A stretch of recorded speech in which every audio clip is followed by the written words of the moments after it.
올해를 기준으로 부산 지역의 고령 인구 비중이 19.8%를 기록했습니다.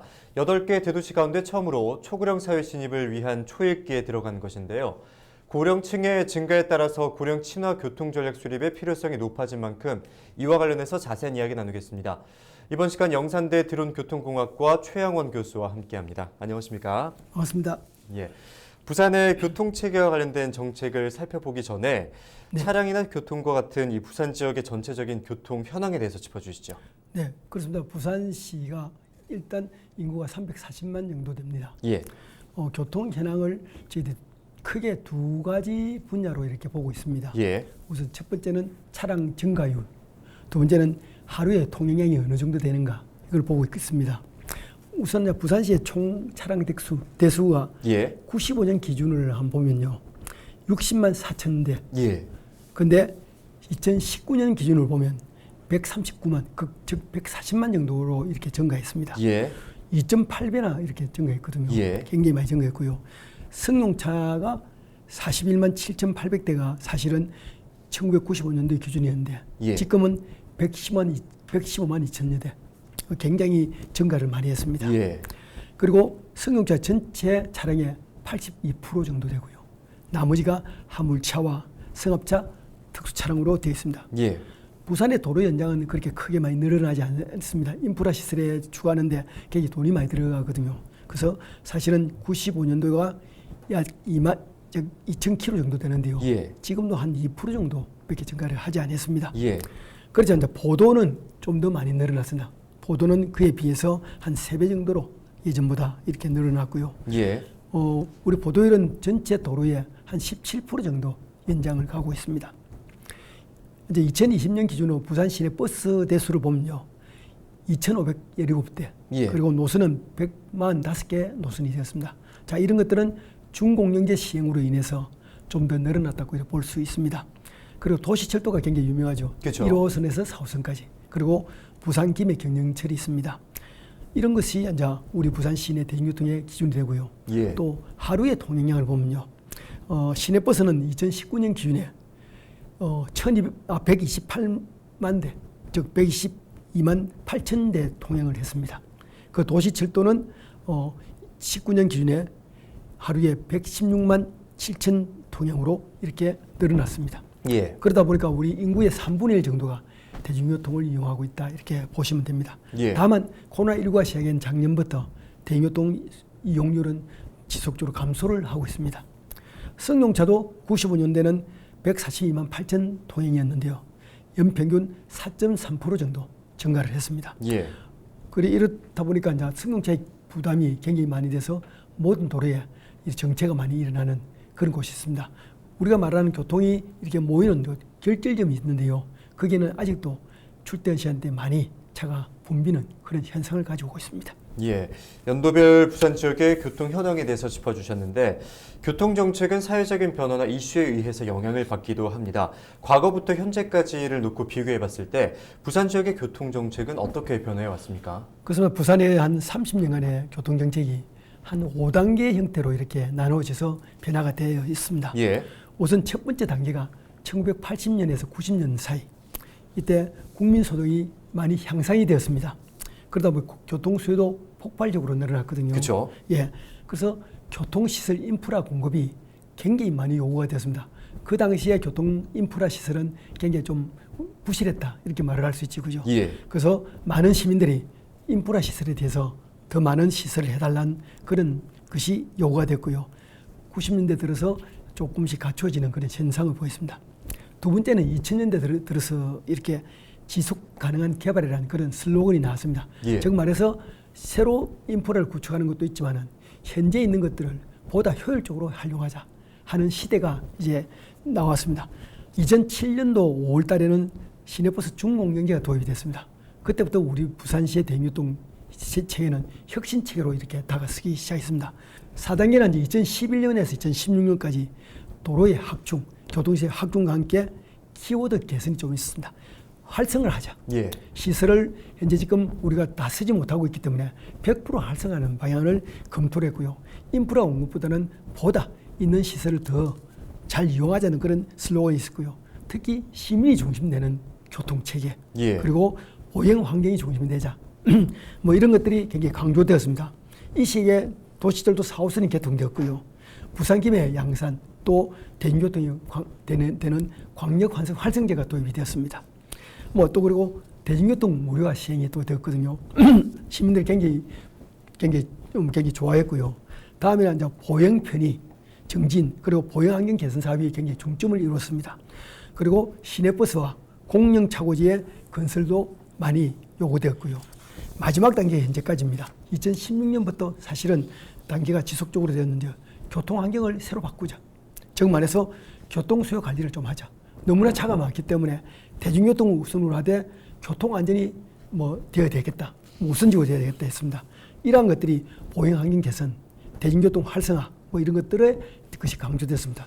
이렇게 이제 부산시의 교통 체계가 교통이 대중교통 중심 도시로 바꾸게 된 2015년을 기준해서 교통의 역사를 보면 5단계로 나눠지면서 지금은 사람 중심의 교통 체계, 그 대중교통 활성화하는 체계, 그리고 인간이 존중되는 그런 교통 패턴, 그리고 교통문화 서비스가 좀 향상돼야 되겠다. 이런 것들이 많이 되고요. 따라서 BRT 시행, 대중교통 서비스 향상, 도시철도의 노후시설 개선, 이런 것들이 중점적으로 거론되었다고 할 수 있습니다. 네. 시대적 흐름에 따른 교통과 인프라의 발전을 5단계로 나눠서 설명을 해주셨는데요. 고령화와 같은 인구 변화 요인에 대해서 부산시의 교통정책은 어떻게 대응하고 있는지도 궁금합니다. 교수님께서는 부산의 교통정책에 대해서 어떻게 평가하십니까? 예, 그렇습니다. 고령화 세대에 대한 교통정책. 예. 일부분을 말하기가 사실은 쉽지 않고요. 전체적으로 부산의 교통체계를 말해야 되는데 다만 10월 2일 지난 10월 2일 토요일 날이 우리 노인의 날입니다. 예, 그렇죠. 그로 인해서 이제 부산시에서도 굉장히 많은 연구를 하고 있습니다. 다만 이제 부산연구원의 그런 진행 조사를 따르면요, 부산시 교통정책의 변화가 어느 정도 변화가 있느냐. 우선 인구 변화 대비 요인 대응을 보면 인구 감소 요인이 3.08%, 그 다음에 고령화 진천이 3.17, 그리고 1인 가구 증가가 3.0, 이런 식으로 표시되는데 이거는 만점을 5점 수준으로 보는데 3점이라고 보면 됩니다. 그 부산시에서 추구하는 정책이 조금 보통 수준을 조금 넘고 있다. 다만 여기서 말하는 고령화 대응 추진이 제일 우선 서두에 이래 올라와 있습니다. 그런데 부산시에서 시민들이 이래 보는 정책은요, 고령화 정책이 좀 더 뒷순위로 밀려 있습니다. 우선은 부산시에서는 대중교통 중심 정책으로 가겠다. 그리고 교통안전 중심 정책으로 가겠다. 그리고 도로 건설을 우선적으로 하겠다. 그리고 네 번째가 생활교통. 그리고 마지막에는 지능형 교통체계를 하겠다는 것이 이렇게 되어 있습니다. 다만 시민들의 요구하는 교통정책은 교통안전을 우선해야 되겠다. 그리고 강력교통은 중심돼야 되겠다. 예. 그리고 대중교통 세 번째로 이렇게 나와 있습니다. 예. 자, 이런 것을 보면요, 부산시에서 고령화를 위한 교통정책이 후순위로 밀려 있다는 것을 우리가 확인할 수 있습니다. 예. 따라서 시민들은 현재 고령화 수준이 우리 부산시가 19.8% 정도 되거든요. 이 시기에 대해서 부산시 내에 있는 고령화 세대를 위해서 어떻게 교통정책을 할 수 있는가, 관심 가져야 될 것인가에 대해서 많은 요구와 그리고 강조를 하고 있는 그런 실정이라고 할 수 있습니다. 이처럼 순위 시각차가 좀 다르다 보니까 부산시와 또 시민들의 의견을 적극 수렴해서 잘 반영을 해야 할 것 같다, 이런 생각이 드는데요. 노인들의 교통권과 보행자들의 안전을 함께 보장할 수 있는 정책을 개선하는 요구가 커지고 있습니다. 세계적으로도 고령화 증가에 따른 교통정책의 개선이 이루어지고 있는 상황인데요. 교수님께서는 노인 특화 교통 전략 수립에 대해서 어떻게 생각하십니까? 사실은 고령화에 대한 이런 교통정책은 우리나라뿐만 아니라 전 세계적인 추세라고 볼 수 있습니다. 그렇죠. 다만 이제 교통정책이 고령화를 위한 정책으로 너무 쏠리면 이거는 다변화되지 못한다, 이렇게 보고 있고요. 예. 다만 이제는 고령화 세대를 위한 교통정책은 절대 미뤄서는 안 되는 그런 길목에 서 있다고 할 수 있습니다. 실버 세대가 굉장히 증가를 하고 있죠, 그죠? 그리고 곳곳에 교통사고율이 실버 세대에 대한 교통사고율, 특히 보행사고율이 증가를 하고 있는 그런 추세입니다. 이런 것들을 보면 요즘은 정년퇴직을 하더라도 아직도 보통 정년이 만 60세라고 본다면 예. 아직도 60세 대신 고령자라고 저희들이 불리는 분들은 아직 건강하시거든요. 인지 반응도 굉장히 양호하고요. 그리고 본인이 경험이 많기 때문에 운전을 젊은 사람보다는 더 잘한다는 그런 자부심을 많이 가진 분들이 굉장히 많습니다. 예. 그래서 그런 분들 보고 이제는 고령화 되니까 면허증을 좀 반납하면 어떻겠느냐 이렇게 요구를 하면 굉장히 그 화를 내고 하겠습니까? 왜 내가 그렇게 운전을 하지 못하게 하는 그런 그 정책에 가담해야 되느냐 뭐 이런 것에 대한 것이 있습니다. 다만 연령이 이렇게 많아지면 저도 모르게 인지 반응이 차츰차츰 이렇게 퇴화되는 그런 경우를 볼 수 있습니다. 돌발 대처 상한이라든지 그다음에 차량 속도 추정 이런 능력들이 뒤떨어지는 분들은 운전면허 갱신 제도를 강화하는 부분의 요인들을 잡아야 됩니다. 이런 부분들을 다시 검사해서 면허증을 갱신하는 것을 해야 될 것 같고요. 그리고 고령자에 대한 교통안전 교육을 지금보다 더 강화될 필요가 있습니다. 예전에 배운 교통 그런 운전 습관들이 고령화 세대들이 아직도 습관적으로 하는 불법 행위가 많이 있거든요. 요즘은 젊은 세대들의 교통 문화는 많이 익히고 있기 때문에 고령자들은 이러면 괜찮겠지 하는 그런 습관들을 이제는 버려야 될 시기가 왔다고 보고 있습니다. 정부에서 그리고 부산시에서 고령화를 위한 그런 보다 우대적인 정책 그리고 배려한 정책을 하면 우리 고령자의 세대들도 그에 대한 정책에 따르고 본인들도 그에 맞추는 그런 시스템에 접근해야 될 것 같거든요. 그리고 더 중요한 건 교통안전 법규라든지 그리고 시스템의 개편을 정부에서는 빨리 고쳐서 갱신해야 될 필요가 있습니다. 이러한 제도들이 되지 않으면 고령자에 대한 교통권이나 이동권에 대한 것이 차츰 더 뒤떨어지고요. 그리고 사회적 문제로 대두될 수 있다는 그런 약점을 가지고 있다 할 수 있습니다. 또 최근에는 고령화와 관련해서 노인 교통사고와 관련한 여러 가지 자료들이 잇따라 발표가 되고 있습니다. 노인 인구의 규모가 점점 더 커지면서 사회 문제화가 되기 때문에 심각하게 고려해야 할 상황인데요. 부산 지역의 노인 보행자 교통사고 현황에 대해서 짚어주실까요? 근래 일어난 몇 년간 부산 지역의 교통사고율을 보면요.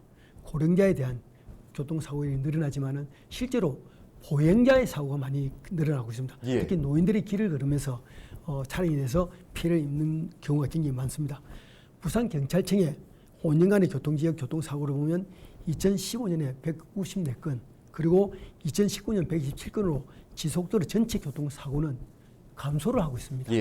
다만 이 중에 보행자 교통사고는요, 사망사고는 지속적으로 증가를 하고 있는데 그중에서 50% 넘는 보행자 교통사고가 고령자 교통사고라고 저희들이 이렇게 조사가 되고 있는 실제입니다. 이런 보행자의 교통사고가 늘어나게 되면 사회적 문제도 될 뿐더러 그리고 사망으로까지 바로 연결되는 그런 아주 중증 교통사고가 계속적으로 일어나고 있다는 그런 분석이 나오고 있습니다. 이러한 수치는 전체적인 보행사고 중에 고령자의 보행사고가 많은 그런 문제들은 우리 부산시뿐만 아니라 전체적인 우리나라 전체의 통계하고도 같은 그 수치라고 이렇게 나타나고 있습니다. 따라서 행안부는 2019년부터 노인 보행자 관련 사고가 7건 이상 되는 그런 지역에는 아주 많은 교통안전시설이나 그리고 교통법규에 대한 것을 좀 더 강화를 하고 보호를 하고 있고요. 특히 이제 부산시로 봐서는 부산 진구의 부전시장이 제일 보행자 사고가 제일 많이 일어나고 있고요.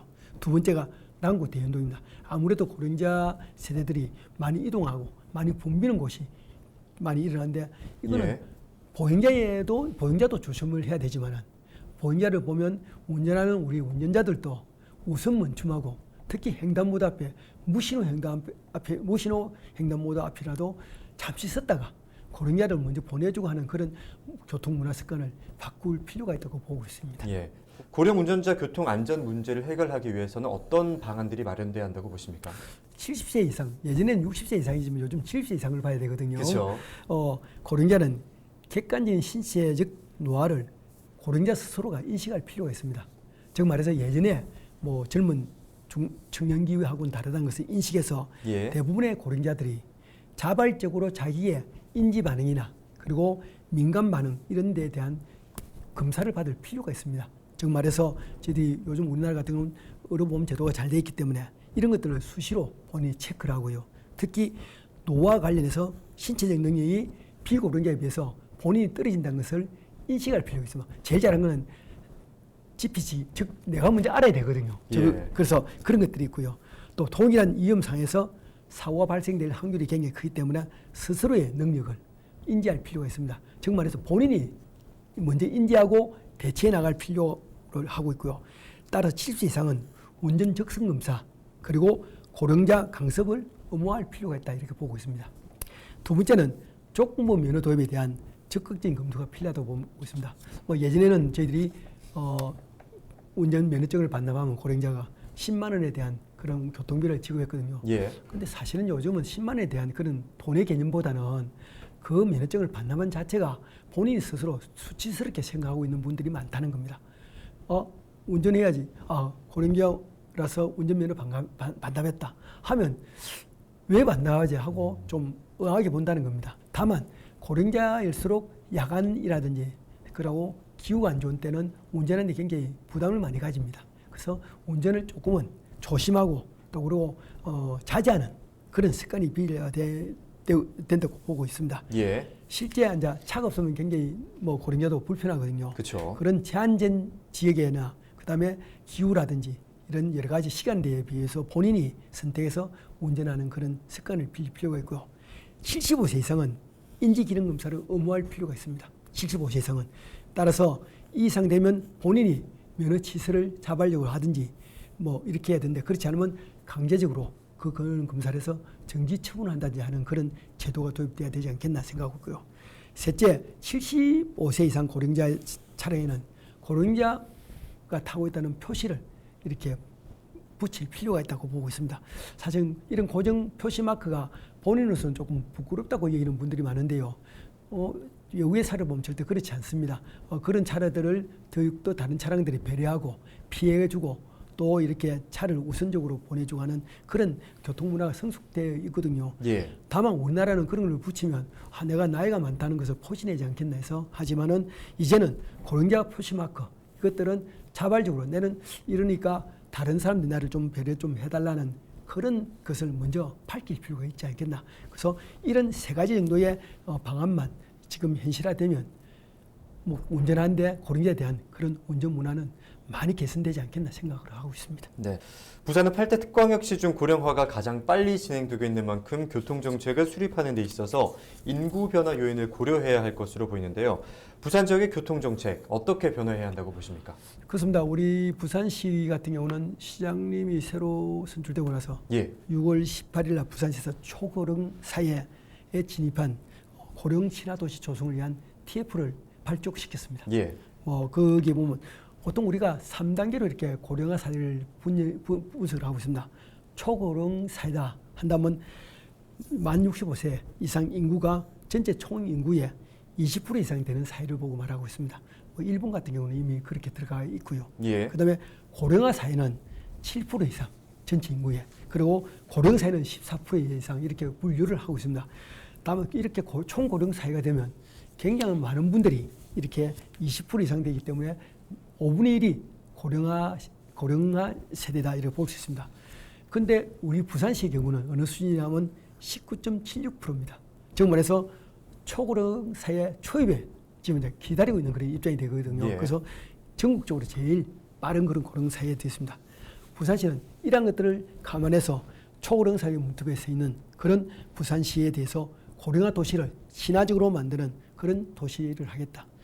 마침 지난 토요일 날 해운대구의 신시가지 지속 성장 가능한 도시를 만들자는 그런 토론회가 있었습니다.